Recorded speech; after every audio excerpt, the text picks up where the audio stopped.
Sanibonani futhi njalo. Umlomo lokho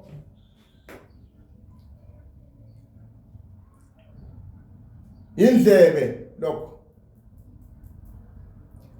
inhliziyo lokho ingqondo umcabango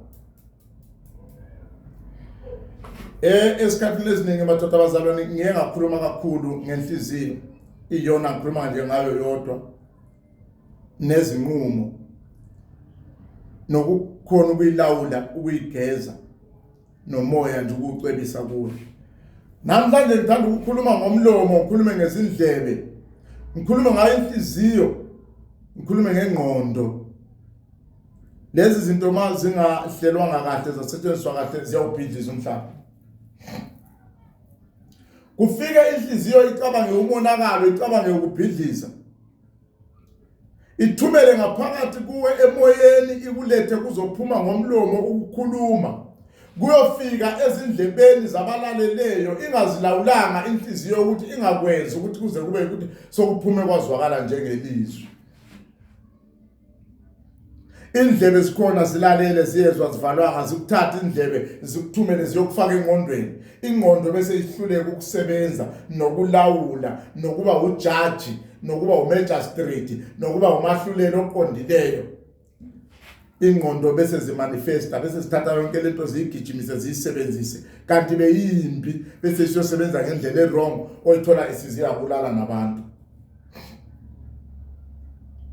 Oyithola sifake inzondo, oyithola sifaka ama divorce, oyithola sifake ukuphepheteka nje kwenzondo nokulimazana kwabantu nayo yonke lento esike sayibona ezweni iba ngomonakalo. Dalwe nje inhliziyo yahamba yayitraffic inhliziyo yayikhipha ngomlomo, umlomo oyithumela endebeni, indlebe zayifaka ekhanda, ikhanda laqala la manifesta la plan labuyela futhi emlomeni layifafaza layisa kwabanye ayibuyela futhi endlebeni zathoba zayithatha indlebe kwamemetheka kwaphepheteka. Lezo zinto engikhulume ngazo ngobune bazo inhliziyo, umlomo, indlebe, ikhanda, ingqondo ake kusebenze ukwakha abantu nokwakha umhlaba. Ake kusebenze ukwakha imizi, ake kusebenze ukulaya nokuyala abantwana nokudala izimo ezinhle nezihlobisa impilo iphileke kubantu. Angazi yini lenhle ngaka golide lini labonakala kuSathani kubudevil nobuevil ngoba abantu abaningi bapractice ubuevil. Abaningi abantu kunzima nokuthi uthole benoqolo beqolela. Lezi zinto ekhuluma ngazo inhliziyo iyakwazi ukukutshela ukuthi ungayibekezeleli wena lento.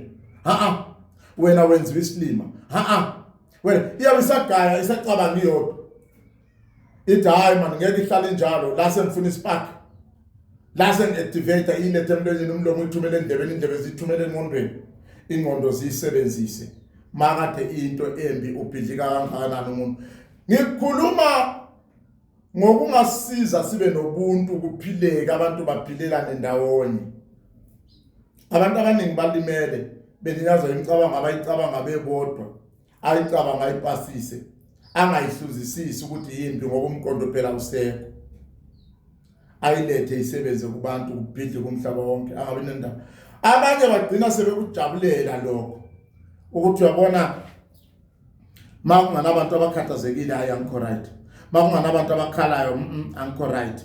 Ubani bani ngizomfixa mina ngizomkhombisa ukuthi ngibani ngifuna uzwe lobo buhlungu. You create sorrows, you create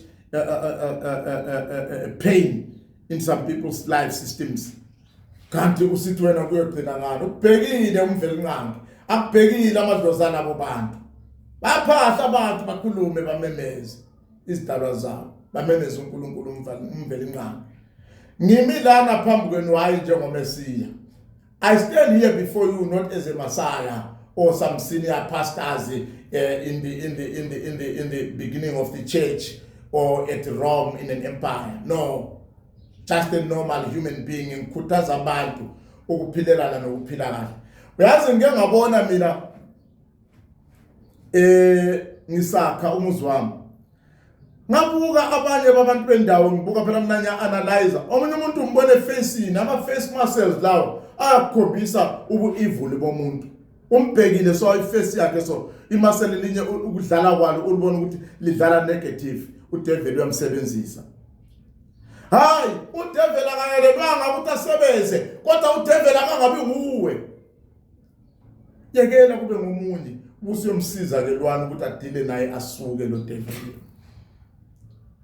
ngisakha lapha bekuthi ungafika obhilida kuthole sokunabantu abantu umuntu ofikayo abashift ingqondo umuntu akafuna umuzwa wakho kuphele umkhulu kakhulu muhle kakhulu uyakhompyutha yena mina ngikhompyutha namuntu ngakho umuzwa okuhlala ngaqala isize yami empilo ukuthi ngingumuntu wabantu ngiyavakashela abantu abavela koMelika nginomuntu ozobe efikile emvakashele vele eMelika ngoOctober manje umngane wami lapha ufuna nokuinvest emayini zami ngiyavakashela abantu abasuka la eSouth Africa Namibia bagcwala lapha abantu kimi so ngakhe umuzi ngisithi abantu abamakusibo laba engibazele kuphela biological nginabantwana bakomoya abazofika lapha bafuna ukuzogibela intaba yami eMagwe Mountain Pilgrimage besiyothatha amandla baye eHalewulu bayothola amanzi angcwelisiwe asizi basethu esingcwelisiwe Halewulu Sacred Water abasebenzele ecleaner ukungcola lokho esiqeda ukukhuluma ngakho so umuzi wami umuzi wabantu abaningi uthola umuntu esevimbile ukuthi uqhubeke phambili hayi ngomuthi eplana nje ayisuka lapho wena in ayisuka kulo muntu in asikusabi lokho ikakhulu mina ngomuntu kamoya you will never destroy a spiritual person is too strong to destroy angikwazi ukunyakaziswa ngithanda zathi zonke ngiyaphahla mina ndoda